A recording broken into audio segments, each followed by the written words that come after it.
During my hospital stay, my parents sold my $18,000 engagement ring to pay for my brother's dream party. When I got home, Mom sneered, "Thanks to your ring, your brother finally got what he deserved." I laughed, and she demanded, "What's so funny?" Her grin disappeared when she found out the ring they sold was. The discharge nurse asked who was picking me up. I said, "My parents." That was still true at the time. An hour later, when I got dressed and walked into the waiting area, my phone buzzed. "Just take an Uber. You'll be fine." That was it. No punctuation. No apology. Just a digital shrug. So that's how I went home. Slumped in the back of an Uber, still wearing a hospital bracelet, while the driver told me about his fantasy football league. I nodded at the right moments. My head throbbed. My chest ached. And all I could think was, 5 days in a hospital bed, and they couldn't give me one ride home. My fiancé Mark wasn't there either. He'd wanted to cancel his work trip, but I told him not to. It was important. Besides, my parents had promised. I thought I could trust them with one simple task. Turns out, I couldn't. When I got home, I showered, changed, and sat on the edge of the bed long enough to realize I wasn't going to rest until I had my engagement ring back. Before the surgery, my parents had insisted on holding on to it for safekeeping. That's what they called it. Safekeeping. I wanted it back. Mom opened the door before I could knock. "Emily," she said, smiling like she'd been waiting all day to deliver a punchline. Dad was in his recliner, half watching the news. He gave me a nod and turned the volume down, like this was going to be a quick visit. I didn't sit. "I came to get my engagement ring." They looked at each other. That look I'd seen my whole life. A quick flicker of agreement, like they were both reading from the same script. Mom's smile spread. "Well, thanks to your ring, your brother's finally having the time of his life. Miami. Sunshine. He deserves it." It took me a second. "What?" Dad leaned forward, elbows on his knees. "We sold it. Don't look so shocked. You'll be married soon. You'll have another ring." I felt the air go thin. "You sold my engagement ring." Mom waved her hand. "Oh, don't be dramatic. It wasn't doing you any good sitting in a box while you were in the hospital. Ryan needed this." I gripped the back of a chair. "He needed my ring? He needed a chance," she said firmly. "He's been working so hard. He finally met someone special, and this trip, it could really mean something." Dad nodded like it was obvious. "You can't put a price on opportunities like that." The room was buzzing in my ears. Mark had saved for months, every spare dollar, for that ring. "You didn't even ask me." Mom's smile tightened. "You'd have just said no. You've always been like that." A laugh escaped me before I could stop it. It startled even me. Mom's eyes narrowed. "What's so funny?" I looked from her to Dad. Their smugness had slipped, just a little, enough for me to see the edges of fear. I smiled. "Do you really want to know?" They stiffened. "You'll find out soon enough." Their faces dropped. They called me a liar, but I could see it in their eyes. They weren't sure. I didn't explain. I didn't need to. I walked out, leaving the silence behind me like smoke. I didn't drive straight home after leaving my parents' house. I just sat in the car at the end of their street, hands on the wheel, headlights off, trying to remember how to breathe. My heart wasn't racing anymore. It was worse. It was steady, flat. The kind of steady that means something snapped and you don't know what the new shape is yet. I told myself it was just one more betrayal, nothing new, just another notch on a very long list. But it didn't feel like just anything. It felt like every birthday, every holiday, every car ride home where Ryan was praised and I was ignored had suddenly lined up in a row, pointed right at me like knives. You know that moment after someone hits you with something unforgivable and you can't even cry because your body hasn't caught up yet? That's where I was, and I thought, this didn't start today. This started years ago. Ryan was always the golden boy, 2 years older, which in our house might as well have been 10. He got the parties, the shiny new things, the encouragement. I got the speeches about being grateful for what you have. When he turned 10, he got a brand new bike with blue racing stripes. When I turned 10, I got a hand-me-down pink one with a bent handlebar. Mom said it built character. When Ryan wanted baseball lessons, they found the money. When I wanted art classes, I got laughed at. You? Don't be silly. Birthdays? His were events. Friends, decorations, cake bigger than the table. Mine were sheet cake at home with the family, maybe one friend if she could get a ride.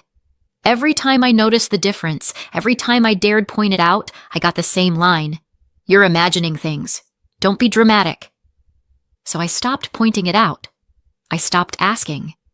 Somewhere along the way, I stopped expecting. The thing about growing up like that is you half believe it. You learn to think, maybe I don't deserve nice things. Maybe I should be grateful for scraps. Even later, when I moved out, built a life, got a good job, I carried that quiet doubt with me like a shadow. And then I met Mark. Mark is not rich. He's not the guy with the corner office and a watch that costs more than rent. He's middle class, steady, hardworking. He's the kind of man who double-checks receipts and makes sure his tires are rotated on time. But he is also the first man who ever made me feel like I wasn't too much and not enough at the same time. He listens. He shows up. He makes space for me. And when he proposed with that ring, God, I almost couldn't take it. My first instinct wasn't joy. It was guilt. This looks expensive, I whispered. You shouldn't have. He took my hand, slid it onto my finger anyway. You deserve it, he said. You deserve the best. That's when I realized how starved I'd been for those words. Not because of the ring itself, but because of what it meant. Someone believed I was worthy. The ring wasn't just a diamond. It was proof that the story my parents wrote about me, the one where I was second best, wasn't true. And now, with the wedding 2 months away, that ring meant more than ever. Which is why when my parents insisted on keeping it safe while I went into the hospital, every alarm bell in my body went off. It happened so casually. I'd just told them about the surgery.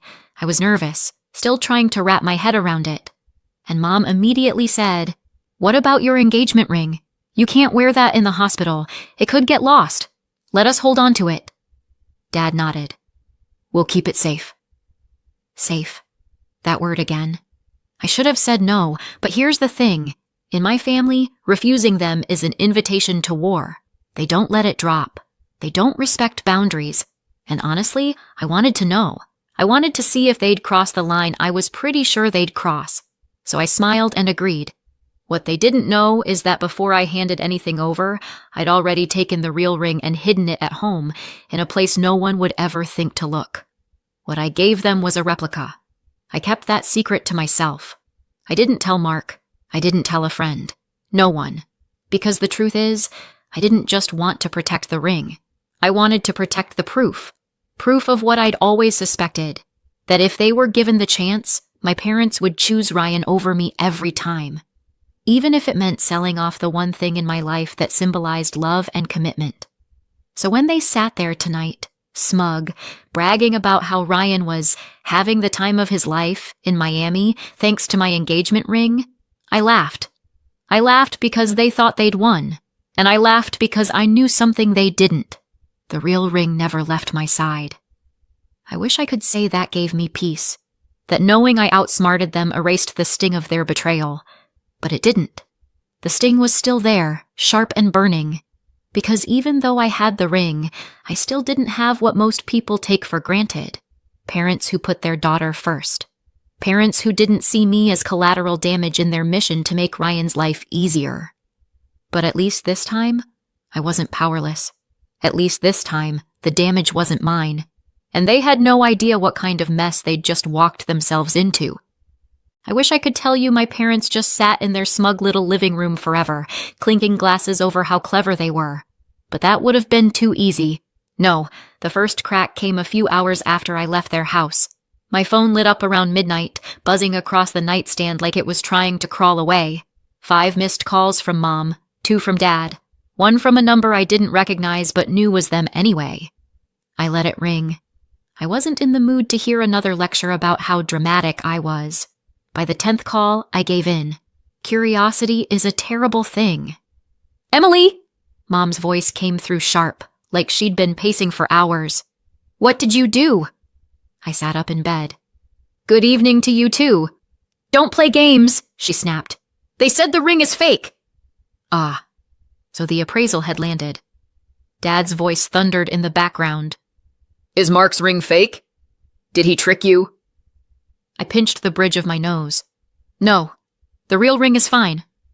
Then what is this? Mom demanded. What did you give us? How could you humiliate us like this? Humiliate them. That choice of word almost made me laugh. I gave you exactly what I meant to give you, I said. Calm, even. Deadly, polite. You chose to sell something that didn't belong to you. You tricked us, she cried. That's rich, I muttered. This isn't funny, Dad barked. Do you have any idea what you've done? I couldn't help it. Oh, I have a very good idea. Do you? Silence. The kind that says yes, they do. Here's the thing about my parents. They are masters at rewriting history. Every family story is told in their favor. Every fight becomes someone else's fault. So of course they lunge straight for the blame game. You set us up, Mom said, her voice trembling now. Why would you do this to your own family? I let out a dry laugh. Set you up? You begged me to hand it over. You didn't borrow it. You took it. You sold it. That's theft. Family doesn't get you off the hook for that. Don't twist this around, Dad growled. I pictured him in his recliner, red-faced, gripping the armrest like it was a steering wheel he couldn't control. It almost made me smile. Almost. They begged, of course. Between the accusations came the pleas. You have to help us, Mom said. This is serious. It's your mess, I said. We can't fix it without you. You should have thought of that before selling what wasn't yours. He needed this, she shouted suddenly. And there it was again. Ryan, the sun they orbit around. He needed it? I said quietly. More than I needed my engagement ring? More than Mark needed his sacrifice respected? He's your brother, she said, as if that was still supposed to mean something. I closed my eyes. And I'm your daughter. Funny how that never counted. The silence on the other end wasn't guilt. It was shock that I dared say it out loud. Dad tried a different tactic. Listen, it's done. We can't change that. But you can help us fix it. I stared at the ceiling. You don't even hear yourselves, do you? You stole from me, lied to me, spent it, and now you want me to clean it up. Because we're family, Mom cried. Exactly, I said flatly. And that's why I knew I couldn't trust you. Her breath hitched like I'd slapped her. Good. They tried again, over and over, pleading, accusing, twisting. You're cruel. You don't understand how serious this is. You set us up to fail. You're laughing at your own family's suffering. I listened for a while, then cut in softly. I told you the truth. You just didn't want to hear it. They shouted back, but I didn't. I let the silence on my end do the work. Finally, I said, this is where I hang up. You can't just click. I sat there in the dark, phone buzzing in my hand as their calls kept coming. It was almost funny, in a bitter way. For once in my life, I wasn't the one scrambling to fix their mess. The weight wasn't on my shoulders anymore. It was on theirs. And I realized something. I'd always been waiting for this moment, waiting to see if they'd really prove me right. And they had. I turned my phone face down on the nightstand, lay back, and let out a breath I'd been holding for years. It wasn't peace. Not yet. But it was something close. And I knew this much. Their panic tonight was just the beginning. The worst was still coming. They showed up at my door 3 days later. I knew it was them before I even opened it. The knock had that frantic rhythm, like someone was trying to keep from screaming. When I opened the door, Mom's face was pale. Dad's jaw was tight. Ryan looked like he'd just come back from the world's worst hangover. We need to talk, Mom said. I leaned on the frame. That's never been true in the history of this family, but go ahead. Dad took over. The man we sold the ring to, he wants his money back. Right now. I didn't move. How much? 9,000, he said. His voice cracked on the number. 9. Half of what Mark had actually paid. They hadn't even bothered to ask what it was worth, just grabbed the first stack of cash like it was a scratch-off win. If that didn't show how little it meant to them, nothing would. Mom rushed to fill the silence. It was all he gave us. He says if we don't return the money immediately... She stopped, pressed her lips together. Ryan stepped forward. They're not the kind of people you want to owe money to, Em. This could get dangerous. For a second, I almost laughed. Not because it was funny, but because it was so perfectly them. Steal from me, then show up at my door begging me to bail them out of danger. And you came here, I said slowly, to ask me for the money. Dad nodded. Just a loan. We'll pay you back when the mortgage clears. Mom's eyes were wide. Please, you don't understand how serious this is. I opened the screen door just far enough to lean on it. I understand perfectly. You sold what wasn't yours. You spent the money, and now you want me to make it go away. You don't get it. Ryan's voice cracked. This isn't about you anymore. It's about all of us. No, I said, calm and cold. It's about you. It always is. Mom's face tightened. We're your family. I held her gaze. That hasn't meant what you think it means for a long time. I closed the door. They stayed outside for another few minutes, voices muffled, then finally left. I didn't watch them go. The next morning, my phone rang. Ryan. I almost didn't answer, but curiosity got the better of me. He didn't waste time. Because of you, they had to max out every credit card. They even took payday loans to cover the $9,000. Their credit is wrecked. They can't remortgage now. They might lose the house. I took a sip of coffee. That sounds rough. Rough. His voice cracked. You ruined their lives. I laughed once, sharp.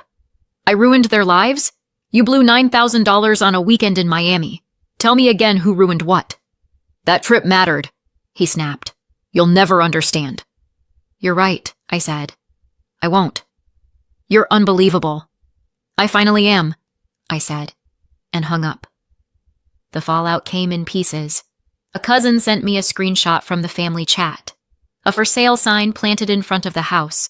An aunt called, her voice full of pity dressed as judgment. Mom's message in the thread. We're moving into something more manageable. Manageable. That was one word for it. The truth was simpler. They'd borrowed so recklessly to cover the $9,000 that their credit was destroyed. The bank wouldn't give them a refinance. The only option left was to sell. And they did. 2 months later, I walked down the aisle in a dress that actually felt like mine. Mark stood waiting, steady and sure, the way he always was. The ring, my real ring, glinted on my finger as he took my hands. My parents weren't there. Neither was Ryan. Not by accident, not by oversight. I hadn't invited them. For the first time, I didn't feel like I was missing anything. After the wedding, I found out they'd moved into a rental across town. Smaller, cheaper. Reputation in shreds. People kept asking if I felt guilty. I didn't. They lost their house, but I lost nothing, except people who never truly valued me, and for once, that felt like a fair trade. Fast forward a year. By then, I was 8 months pregnant. Swollen ankles, a belly that made bending over an Olympic sport, and a calendar covered in doctor appointments. Mark was nesting in his own way, assembling furniture with the seriousness of a surgeon, researching car seats like he was prepping for trial. And then the messages started again. It began with Mom, short and syrupy. We want to see the baby when it's born. We'll be good grandparents. Let's put the past behind us. I ignored it. Then Dad.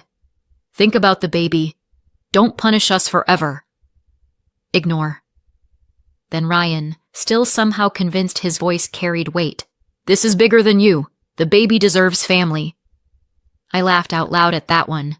The idea of Ryan giving parenting advice was like a cat teaching swimming lessons.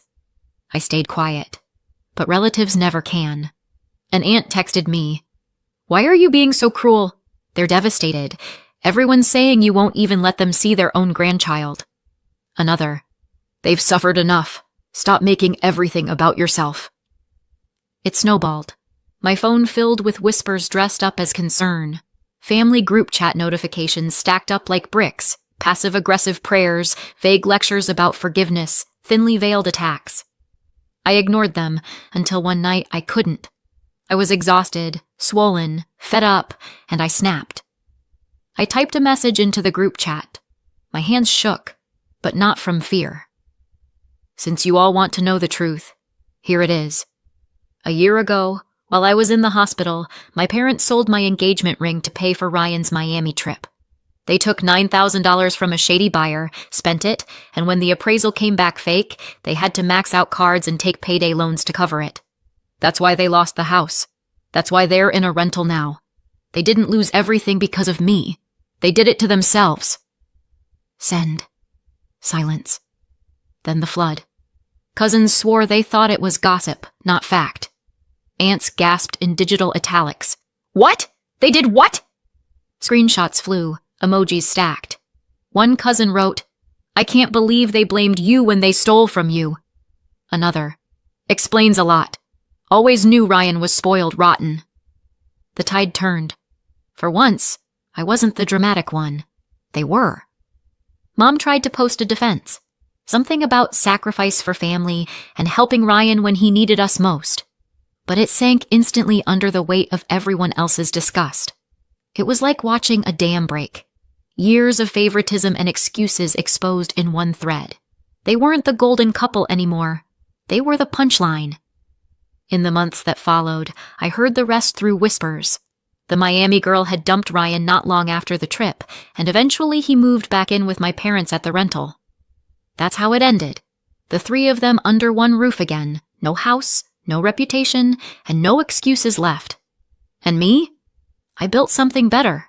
So tell me, did I do the right thing? Did I go too far or not far enough? Let me know in the comments. After listening to today's story, perhaps it has raised some new questions in your mind, or maybe it has brought back some old memories. Every day on Reddit, new experiences and moments create fresh stories, and they connect all of us.